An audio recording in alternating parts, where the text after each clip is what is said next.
Hello everyone, welcome to GGN. Today is Friday, June 29th, 2012, and I'm Darko. This is my website, ggnonline.com. There's a poll up there, you can check on it and vote how long until a drone kills the first American on American soil. So far, the majority are saying within the next year, followed by the next 2 years. You can follow GGN with your email address, also on YouTube, ddarko2012 and ddarko2013. And if you'd like to help, you can donate right there. So, and there's also a little news archive there. So, I'm ready to go here, and we're going to cover the economy. And the biggest news, of course, is Obamacare approved. It was kind of shelved for a while there, and now it's back from the dead. So, and a little bit of eugenics, because you have financial warfare, and then you have social warfare, you have eugenics, and it kind of all just is immersed, right, in the same global agenda. So it says here, Obamacare approved, IRS to force Americans to buy health insurance. It says it's a victory for Obama and a travesty for the middle class. The Supreme Court upheld Obama's health care mandate, empowers the IRS to begin to regulate America's health care by 2014. Expect IRS thugs armed with shotguns knocking at your door to fine you almost $700 a person or $2,000 per household for failure to purchase health insurance. If you fail to pay the outrageous fine, expect to be sued by the IRS. It says here that revised healthcare laws remove the penalty of almost $250,000 in imprisonment up to 5 years.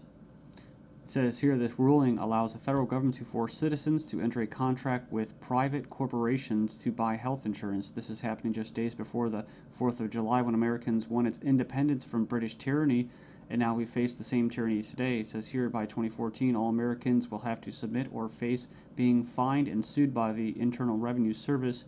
The American people are already struggling financially with record unemployment, inflation, and trillions of dollars in national debt. By the time health insurance becomes mandatory, the middle class will be financially bankrupt. This is the reason why the military and police are preparing for martial law in the U.S. streets, says because people will revolt against the system that has basically turned people into financial slaves. So it says here that they're conditioning Americans with checkpoints and speed traps, army drones to spy on us. We're going to cover all this, rolling out the tanks and putting military goons on residential streets to prepare us for what is to come in the future. It says here the Bilderberg Group discussed in Spain about wanting to level America into a third world impoverished nation where we're all poor under world government dictatorship. It says here soon the Americans' standard of living will drop significantly, and it won't just be the standard of living, it will be their age of death, right? Their basically the average lifespan. It says here services will be cut. We're going to get into that too, death pathway and stuff like that. Taxes will be increased until we become so poor that we are unable to fight, and resistance will be futile. As Americans issue split decision on healthcare ruling, nearly 2/3 believe politics played too great a role. So it says Americans are sharply divided over Thursday's Supreme Court decision on the 2010 healthcare law, with 46% agreeing and 46% disagreeing with the High Court's ruling that the law is constitutional. Then you have from the Daily Bail, Obamacare complicated. Check out the flow chart. And yeah, there's our buddy, the IRS, right there. But it's just a god-awful mess. And you have Secretary of Health and Human Services in the middle. All these different vested interests, all these different bureaucracies. And the biggest invested interest that helped write the bill was the insurance companies. And they're the ones that are going to basically, how could you say, not profit. Well, they will profit, but they're going to get the best advantage from this, right?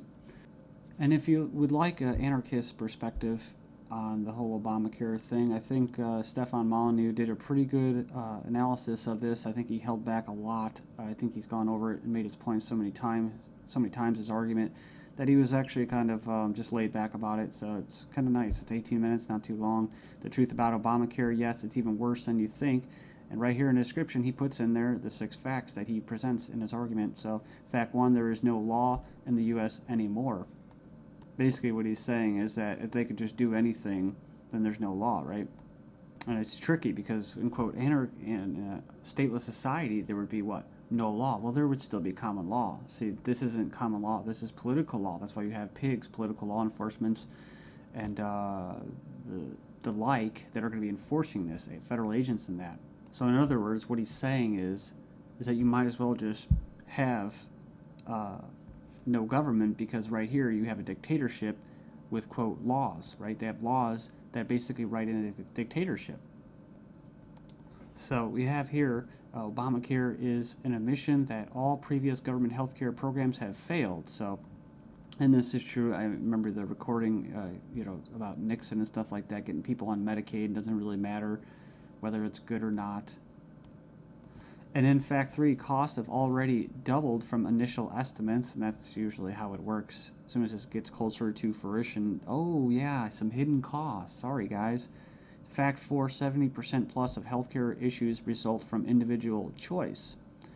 So the thing about it, he's talking about smoking, drinking, eating basically a lot of bad food and stuff like that. You can actually help. But a lot of these people that are going to, quote, benefit from this are not going to be doing anything to help their own health, right?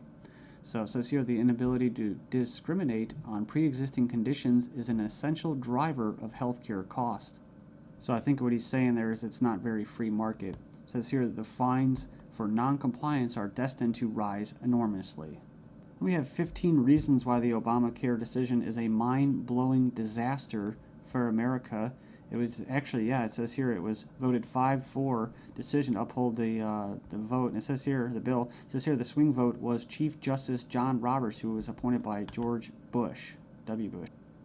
And not that you'd have any confidence in the judicial system as it stands, just based off past history and their track record. It says here, after the vote today, it is hard to have any faith in the U.S. Supreme Court. I guess they're saying because it was quote conservative.